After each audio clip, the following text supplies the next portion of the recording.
Ya kadang ya itu makan biar enak lahap, ini campur aja ya Ben ya. Ya tapi ya itu dalam dosis yang bisa ditolerir. Jadi ketika pemakaian mungkin bisa dilihat juga udah seberapa banyak penggunaannya. Ya itu jadi ada beberapa yang bisa ditolerir karena yaitu tadi di dalam makanan yang kita nggak tahu. Tapi kalau yang nggak bisa ditolerir ya lebih sengaja. Nah itu udah zaman dahulu kala. Ya saya yakin di sini udah nggak ada lagi. Ya, karena ya itu tadi hal-hal yang seperti ini sangat merugikan, baik untuk diri sendiri, ya keluarga, sama satuan. Ya silakan teman-teman, ada yang mau ditanyakan?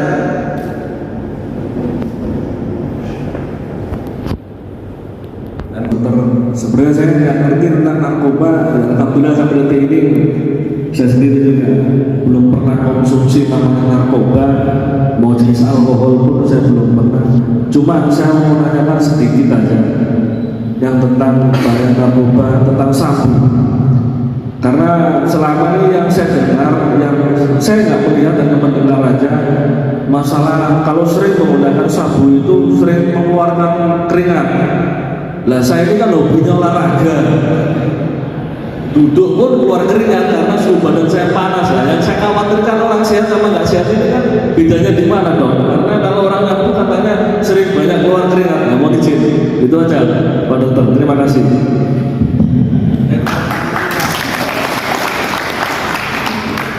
Baik, terima kasih Pak. Langsung saya coba jawab ya Pak ya. Jadi bagaimana dengan pengguna sabu-sabu dan Bapak yang sering olahraga? Tentunya sangat beda ya Pak. Dua hal yang sangat beda. Kalau olahraga kita mengeluarkan aktivitas fisik. Nah, bagi pengguna sabu-sabu dia nggak diem aja bisa keringetan gitu Pak. Karena efek si obat ini yang membahayakan tubuh gitu. Makanya tadi tiba-tiba gemuk terus kurus. Nah, bisa jadi dia memakai sabu-sabu berlebihan gitu. Karena efeknya tadi juga bisa meningkatkan adrenalin, energi, sifat-sifatnya ya. Contoh-contohnya tadi nggak bisa diam, bergerak terus. Bahkan mungkin yang pas lagi ngisep itu langsung keringetan bisa jadi karena efek si obatnya itu, kerja obatnya itu yang berbahaya dalam tubuh kita gitu. Kita nggak ngeluarin, maksudnya kita nggak ada apa namanya stress out ya, atau misalnya kita lari kan itu ada beban fisik kan. Apa kalau pengguna ganja ini bahkan nggak ada, kita lari pun bisa berkeringat. Nah, itu sebenarnya salah satu efeknya, makanya obat ini berbahaya begitu. Ya, itu aja yang bisa saya sampaikan. Ada yang mau ditambahin atau Ada lagi? Izin sebelumnya saya bernasib lain. Kemudian saya menemukan satu kasus, yaitu percobaan bunuh diri dengan menyayat tangan maupun leher. Apa benar si korban ini dia pengguna narkoba atau bukan? Tapi dari analisis dokter sebelum melakukan percobaan dia meminum suatu obat tertentu, tapi saya belum tentu tahu jenis obat tersebut. Demikian, terima kasih. terima kasih Pak. Coba saya jawab langsung ya. Itu dalam kasusnya dia tiba-tiba ditemukan ada sayatan atau sudah meninggal? Belum. Oh, belum. Masih ada sayatan. Tapi masih pasti konfirmasi dia meminum obat itu. Iya dok. Jadi saya belum tahu jenis obatnya. Ya jelas dia melakukan percobaan bunuh diri dengan menyayat pergelangan tangan. Kemungkinan ya, baik. Kemungkinan ya Pak ya, dalam kasus ini dia tingkat adiktifnya sangat tinggi, tapi dia tidak bisa mendapatkan obat itu, sehingga dia stres. Ketika dia udah kecanduan berat, dia membutuhkan obat itu dan obat itunya nggak ada, pikiran akhirnya dia mencoba untuk bunuh diri, bisa jadi gitu. Atau enggak dia sudah sangat membutuhkan obat itu tapi dia tidak bisa, akhirnya mendingan saya mati gitu. Mungkin begitu kasusnya ya. Tapi kalau untuk obat-obatan yang dalam jumlah banyak kita teguk, ya bisa jadi overdosis ya. Pertama mungkin dia efeknya teler gitu, tapi ujung-ujungnya bisa menekan tadi sistem saraf pusat, akhirnya mati batang otak, akhirnya meninggal. Biasanya kasus-kasus dengan overdosis ditemukannya bisa dalam keadaan meninggal. Ya, terima kasih. Dan terima kasih untuk rekan-rekan yang sudah bertanya.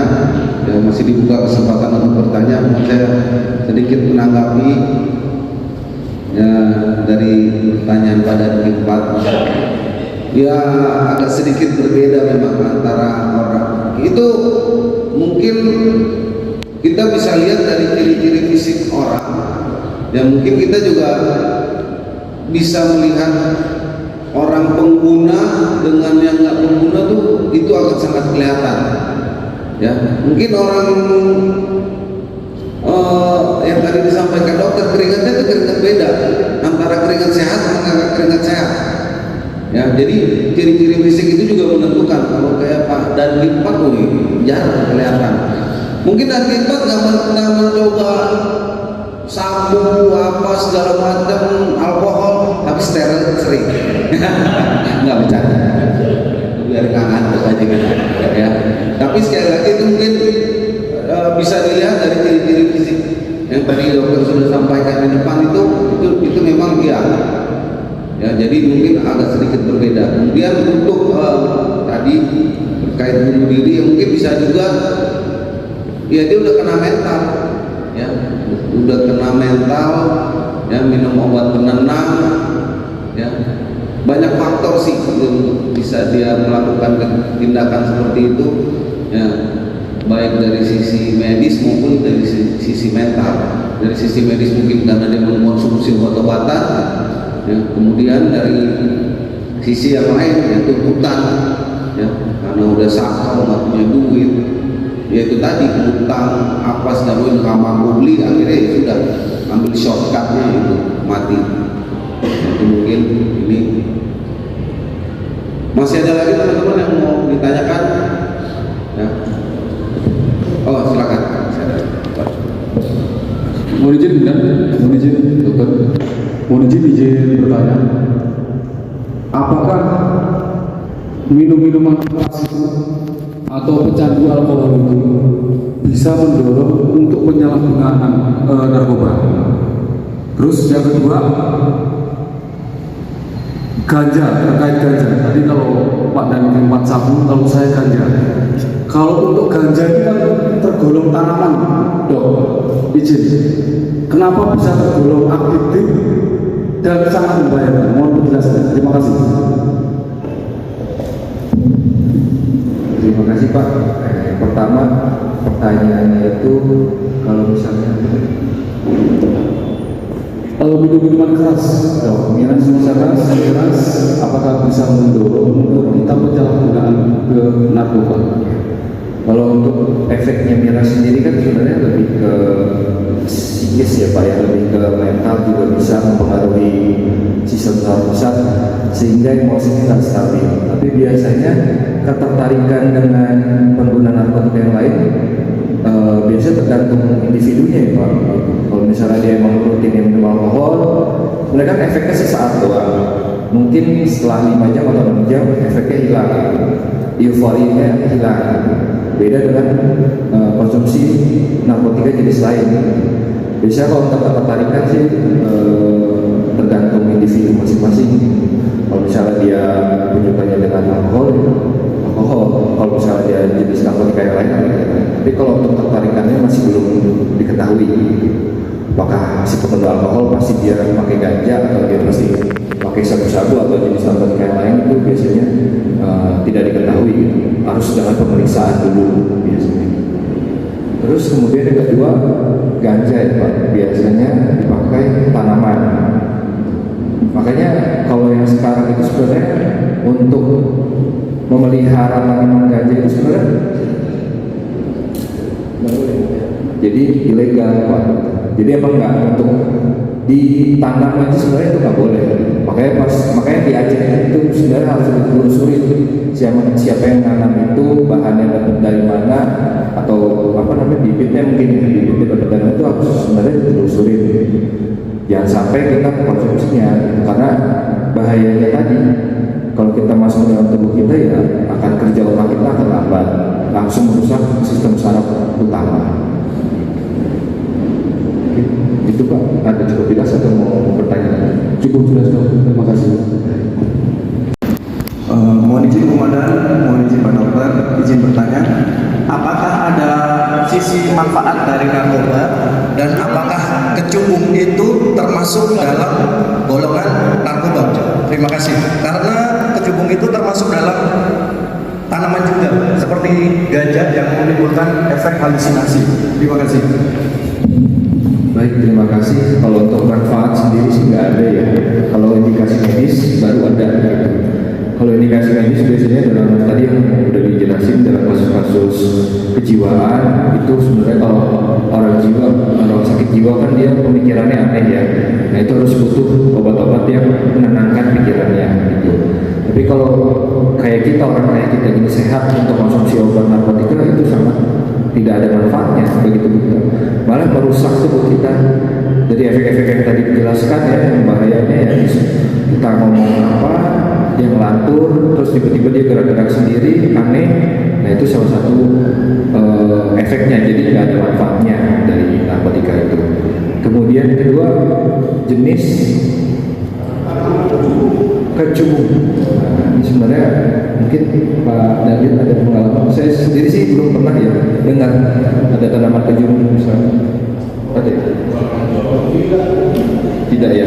Oh ini ada, habis di search di Google, bukan termasuk dalam jenis narkotika di Undang-Undang 35 tahun 2009. Tetapi efeknya ditimbulkan lebih mengerikan dari jenis narkotika. Nah biasanya ini harus dikaji lagi di literatur.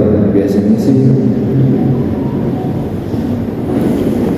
Tapi kalau apapun yang masuk ke tubuh kita efek normalnya itu sebenarnya nggak ada manfaatnya gitu. Kecuali emang yang tadi ada hubung yang ada literatur sendiri mungkin ya harusnya. Mungkin ada tambahan nanti kalau misalnya slide berikutnya saya tambahin kecubung, tanaman kecubung untuk dikaji mungkin efek di tubuh kita nanti coba saya cari lagi. Itu aja ya Mas. Ya, saya tambahkan lagi, yang namanya narkoba itu nggak ada manfaatnya. Ya. Sebenarnya obat-obatan itu obat-obatan medis yang disalahgunakan. Ya, makanya kenapa ada beberapa obat yang ketika pembeliannya harus berdasarkan resep dokter. Ketika udah nggak beli berdasarkan resep dokter, ya itu telah terjadi namanya penyalahgunaan. Ya, jadi kayak tadi disampaikan dokter, kayak obat-obat penenang buat orang sakit jiwa yang kadang dia emosinya nggak terkontrol, dia harus dikasih obat-obat penenang. Nah, obat penenang itu ketika kita pakai, yaitu dengan kadar yang berlebihan, itu akan menjadi penyalahgunaan namanya. Ya, jadi narkoba itu menguntungkan, oh iya, tapi bagi para bandar dan pengedar itu sangat menguntungkan. Itu cara cepat untuk kita bisa dapat duit yang banyak, cepat dan banyak. Ya, saya saya punya banyak sekali pengalaman tentang mau penangkapan narkoba kah, lihat orang make kah. Ya, saya udah orang mati karena OD. Banyak, teman-teman saya banyak yang mati karena OD.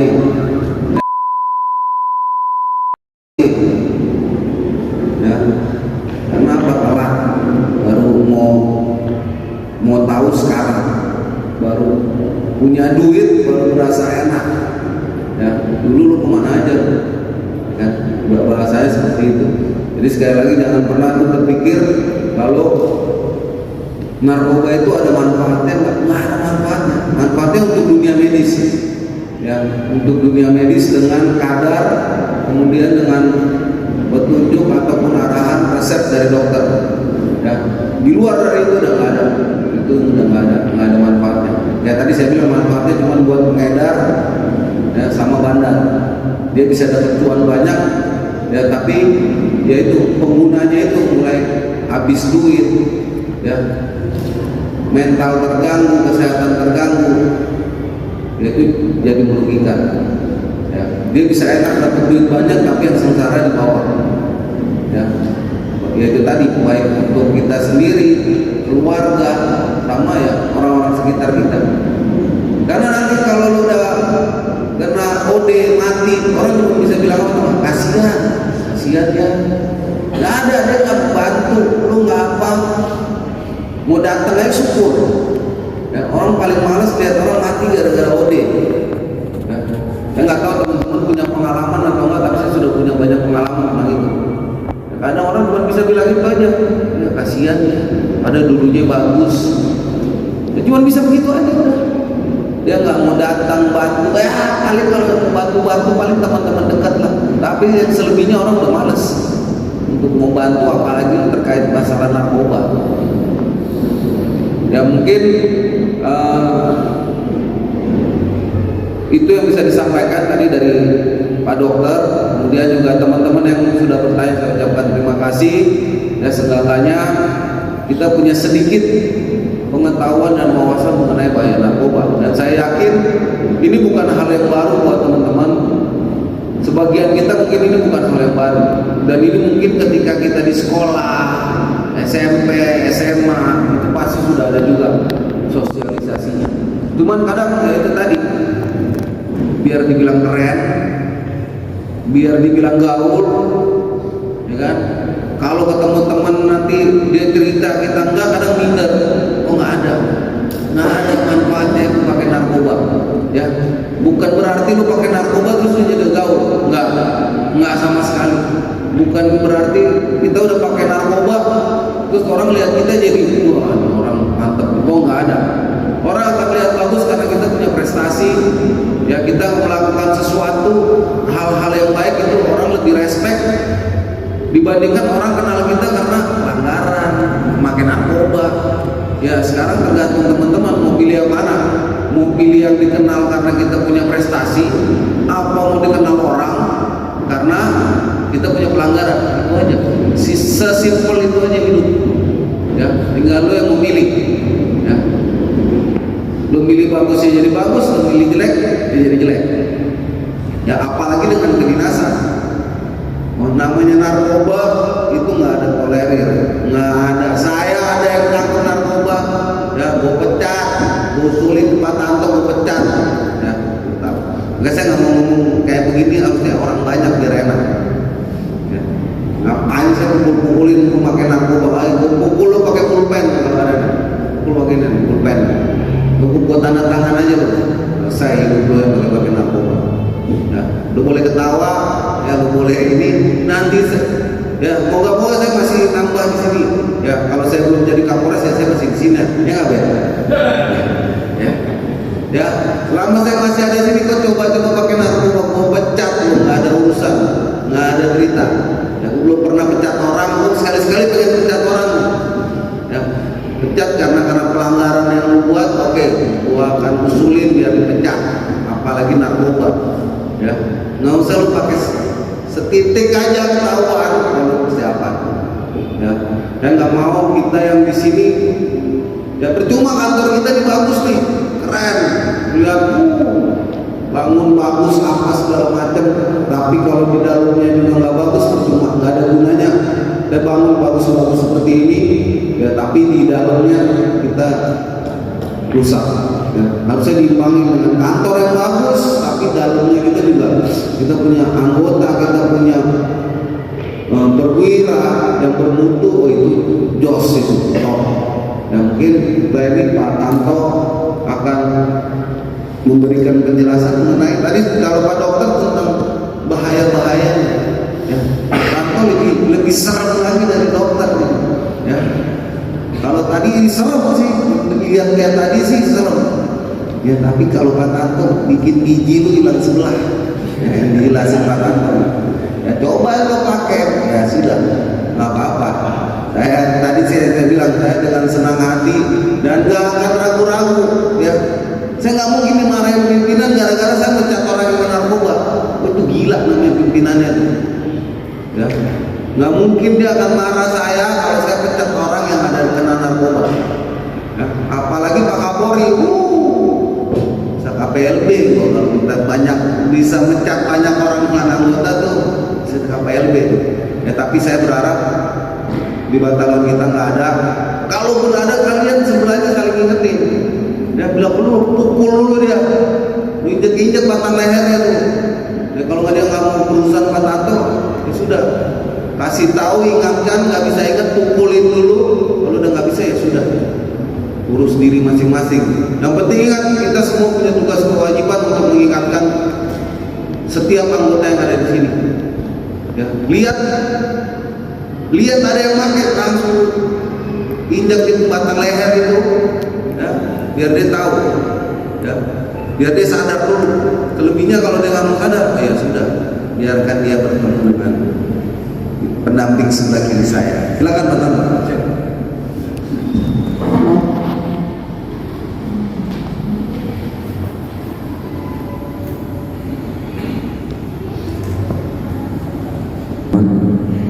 Bapak Dokter, Bapak Pasimin, rekan-rekan peserta sosialisasi. Sebelumnya, Assalamualaikum warahmatullahi wabarakatuh. Selamat pagi, salam sejahtera untuk kita semua. Dan pagi ini kami mendapatkan perintah dari pimpinan untuk memberikan sosialisasi terhadap bahaya narkoba. Yang pertama tadi disampaikan oleh Dr. Reski, ya. Dr. Reski sesi 1, saya sesi 2 yang disampaikan kepada dia. Kami selaku fokus akan memberikan aturan terkait di kedinasan maupun secara umum terkait adanya KUHP. Lanjut dasar hukum terkait pelaksanaan sosialisasi ini adalah Undang-Undang Republik Indonesia Nomor 35 Tahun 2009 tentang narkotika. Lanjut Perpol 7 Tahun 2002 tentang Kode Etik Profesi Polri dan anggota Komisi Kode Etik. Lanjut, nanti saya paparkan satu-satu yang terkait dasar hukum. Lanjut, yang ketiga adalah Surat Telegram Kapolri Nomor SC 331 AUK 7.1/2021 tanggal 19 Februari 2021 tentang tidak terulang kembali penyalahgunaan gunaan narkoba. STR ini terbit berdasarkan kejadian Kapolsek Astana Anyar. Waktu itu dijabat oleh Kompol Yudi. Saat itu diadakan pemeriksaan oleh Mabes Polri dan didapati satu tim positif pengguna narkoba. Jadi apa artinya ST ini atau STR terbit? Itu dibuat oleh pimpinan setelah adanya kejadian apapun, sehingga untuk tidak terulang kembali ataupun mencegah hal kejadian yang sama dibuatlah STR. Jadi mungkin kenapa dibuat STR, ST atau STR itu untuk pencegahan selanjutnya dan menyampaikan agar ini tidak terulang kembali kepada khususnya anggota Polri. Lanjut, ST 306 2 Romawi Cap titik 2021 tanggal 24 Februari 2021 tentang jukrah langkah-langkah pelaku narkoba. Ini dari Mabes Polri dan Polbrimob itu memberikan TR terkait agar anggota Polri menjauhi, secara intinya menjauhi daripada narkoba, baik pengguna, menjual atau memproduksi. Nanti akan kami sampaikan. Lanjut, SR 18 1 Cap 2002 tanggal 28 Januari 2002 tentang pemberitahuan penyalahgunaan narkoba dan jukrah tidak lanjut. Nah, ini STR ini dibuat terkait bila sedang mengawal gubernur di Kepri itu telah kedapatan 6 kilo sabu-sabu sehingga diamankan. Jadi terbitlah, dari sampaikan dari awal STR terbit itu adanya kejadian, jadi dibuatkan informasi jajaran agar tidak terulang kembali. Next Pak. Nah, tadi disampaikan oleh Pak Dr. Reski terkait narkotika. Narkotika kami sampaikan adalah zat atau obat yang tadi disampaikan Bapak Daniel, liquid itu termasuk dalam zat ya Pak Dokter ya. Zat artinya bentuk cairan atau obat yang berasal dari tanaman yang tadi saya tanyakan, kecubung atau ganja tadi bentuknya tanaman atau bukan tanaman, sintetis maupun semi sintetis ya, berupa sabu ataupun heroin yang dapat menyebabkan penurunan atau perubahan kesadaran, hilangnya rasa, mengurangi sampai menghilangkan rasa nyeri, dan dapat menimbulkan ketergantungan. Tadi sudah disampaikan Bapak Dokter yang dibedakan ke dalam golongan sebagai yang terlampir dalam undang-undang ini. Lanjut Kak. Nah, ini ketentuan pidana yang sering terjadi di maupun di masyarakat ataupun di anggota Polri terkait lahgun narkoba ini meliputi pasal 111 maupun 112. Itu ada di Undang-Undang Nomor 35 masih berlaku tahun 2009 tentang narkotika. Nah, setiap orang yang tanpa hak atau melawan hukum menanam, memelihara, menyimpan, menguasai atau menyediakan narkotika golongan tersebut dalam bentuk tanaman dipidana dengan pidana penjara paling singkat 4 tahun dan paling lama 12 tahun dan pidana denda paling sedikit 800 juta rupiah dan paling banyak 8 miliar.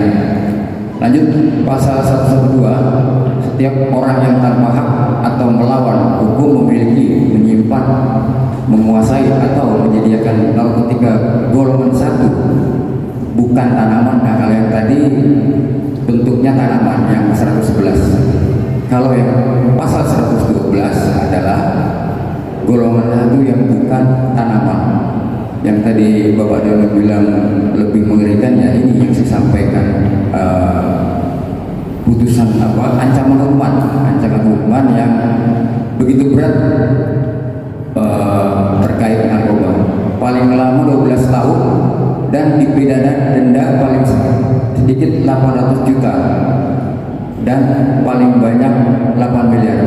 Next yang itu Pak, yang contoh mohon izin kemudian ada dulu di YOC atas nama mungkin Pak Haryanto Pak Daryo.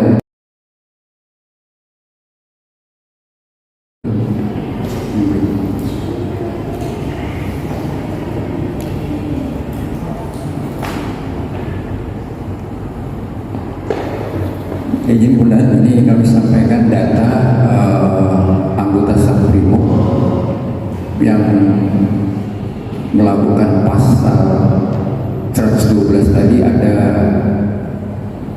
4 orang yang melakukan sampai PTDH, bahkan sampai dihukum hukuman mati sampai ada yang 10 tahun. Kalau terus harus membayar 800 juta, jika tidak bisa membayar ditambah hukuman selama 6 bulan penjara. Bisa.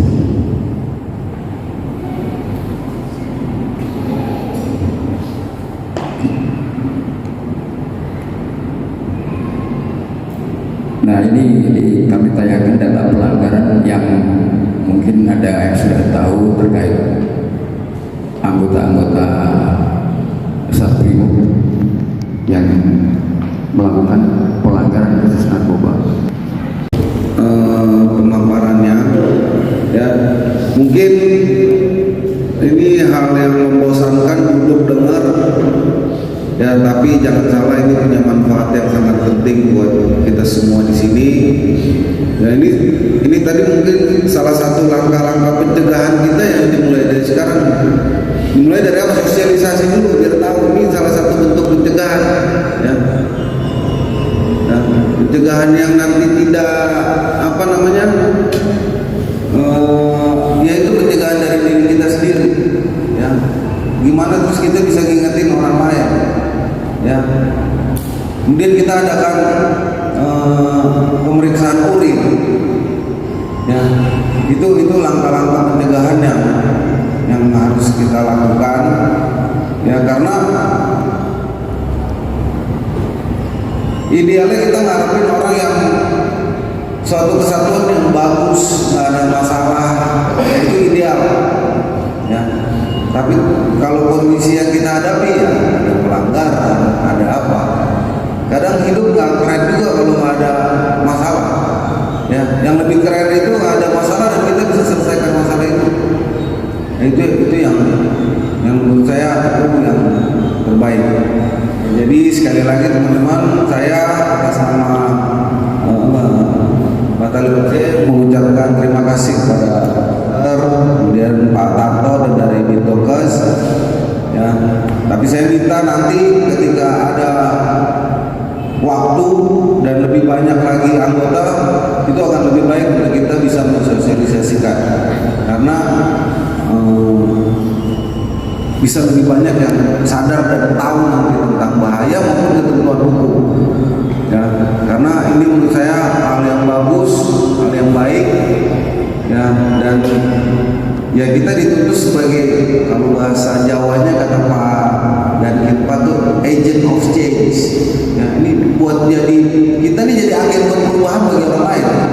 Ya, sekarang bagaimana kita mau jadi agen kalau kitanya belum bisa berubah, belum bisa move on, ya, masih baperan. Ya, jadi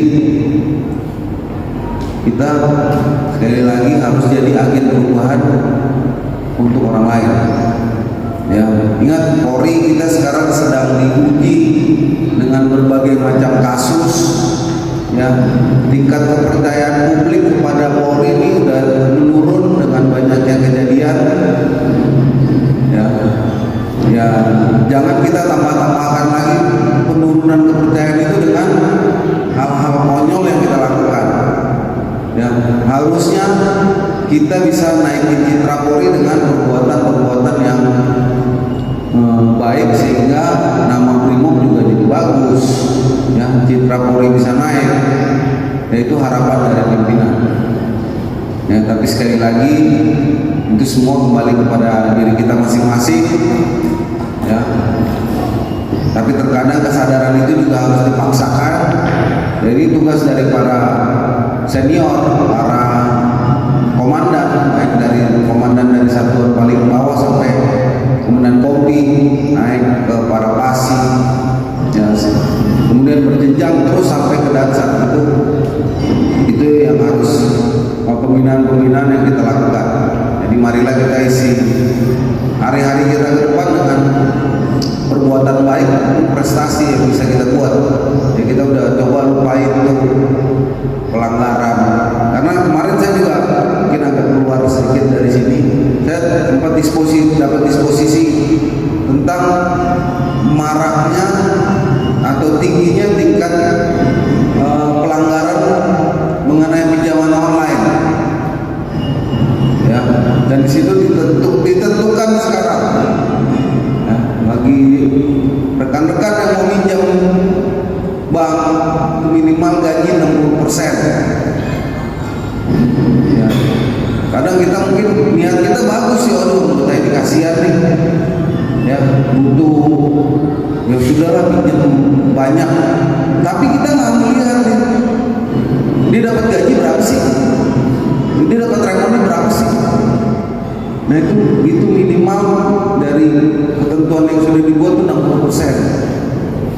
Ya, jadi tolong para komandan yang melihat hal itu, bukan cuma kita kasihan, jangan nanti jadinya ini ide atau ide membawa bencana.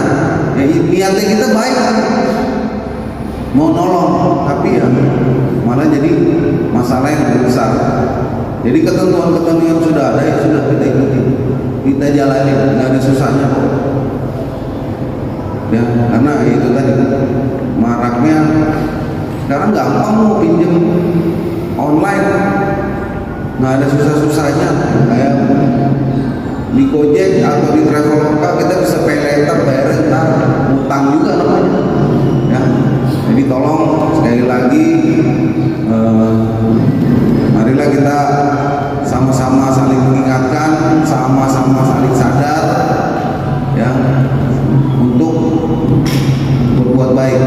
Karena dengan tindakan-tindakan yang melanggar itu sudah pasti akan merugikan diri kita sendiri, keluarga, teman-teman dekat, dan kesatuan.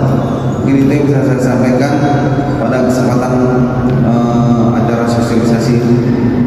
penyalahgunaan narkoba pada kesempatan pagi hari ini. Sekali lagi saya mengucapkan terima kasih Pak Dokter atau dari Bidokes untuk waktu dan kesempatan